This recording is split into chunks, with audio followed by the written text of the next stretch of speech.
আসসালামু আলাইকুম। আশা করি সবাই ভালো আছেন। আজকে আমার একটা অভিজ্ঞতা আমি শেয়ার করতে চাচ্ছি, যেটা হচ্ছে বিকাশের সাথে আমার একটি অভিজ্ঞতা।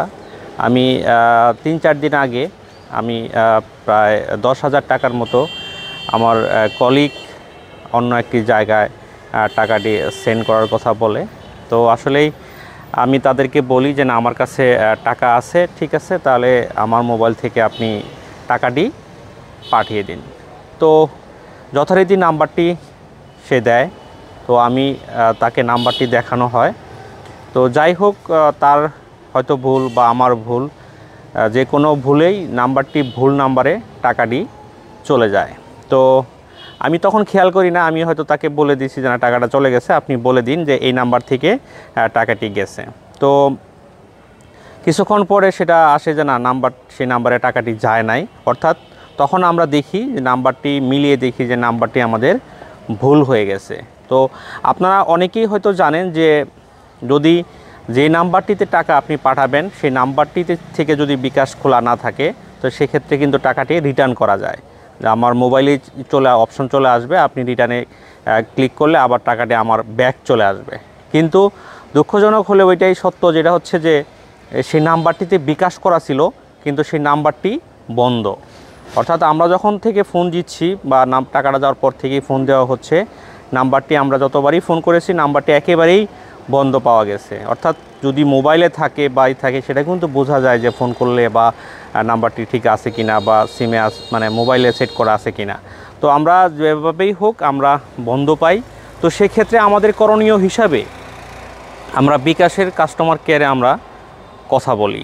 তো বিকাশের কাস্টমার কেয়ারে কথা বলার পর হচ্ছে আমার ডিটেলস এবং হচ্ছে আমি যে নাম্বারে টাকাটা পাঠাইতে চাইছিলাম সেই নাম্বারটা, যে নাম্বারে অলরেডি চলে গেছে আমার যে ভুল নাম্বারটা, সেই নাম্বারটি সহ ইনফরমেশনগুলো যখন আমি বিকাশের সাথে শেয়ার করি বিকাশের কাস্টমার কেয়ারে, তখন তারা হচ্ছে আমাকে 2 কর্মদিবসের একটি সময় নেয়, যে সময়টার মাধ্যমে তারা আমাকে জানাবে যে হচ্ছে আসলে টাকাটি ফেরত দেওয়া যাবে কিনা।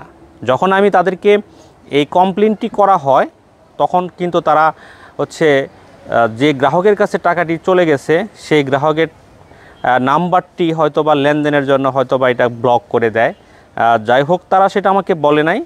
তো তারা আশ্বস্ত করেছে এইটুকু যে আমি 2 কর্মদিবসের মধ্যে আপনাদেরকে জানাবো যে টাকাটি ফেরতযোগ্য হবে কিনা।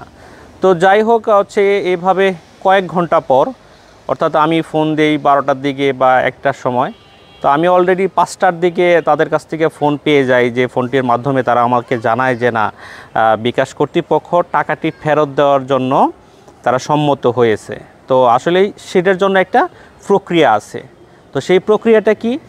সেই প্রক্রিয়াটা হচ্ছে তারা বলে যে আপনি থানায় যাবেন, থানায় গিয়ে এই যে ইনফরমেশনগুলো আপনার যে নাম্বারে টাকাটা গেছে, যে নাম্বারে দেওয়ার কথা ছিল, তো এই বিস্তারিত আপনি দিয়ে একটা জিডি করবেন। তো আমি যথারীতিভাবে থানায় যাই এবং জিডি করি। তারা এটাও বলে যে এই জিডির কপি নিয়ে এবং আপনার যার মোবাইল থেকে টাকাটা গেছে তার মোবাইলের যেহেতু তার নাম্বার যদি থাকে, সেক্ষেত্রে তার এনআইডি কার্ড, অর্থাৎ আমার এনআইডি কার্ড এবং জিডির কপি আমি থানায় যাই। তো বর্তমান সিচুয়েশনে থানায়ও কোনো সমস্যা হয়নি জিডি করতে।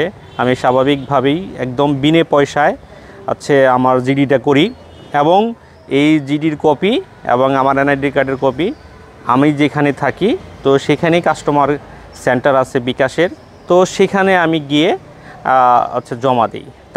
তাদের একটা প্রসেসিং করে অনেকগুলো ফর্ম ফিল আপ করে, প্রায় 4টা-5টা ফর্ম বিভিন্ন জায়গায় সিগনেচার করি এবং এগুলো তারা স্ক্যান করে পাঠায় এবং ইনস্ট্যান্ট আমার ছবিও তুলে, যেটার মাধ্যমে এগুলো তাদেরকে বিকাশের যে অফিস বা অনলাইনের মাধ্যমে তারা তাদেরকে পাঠিয়ে দেয়।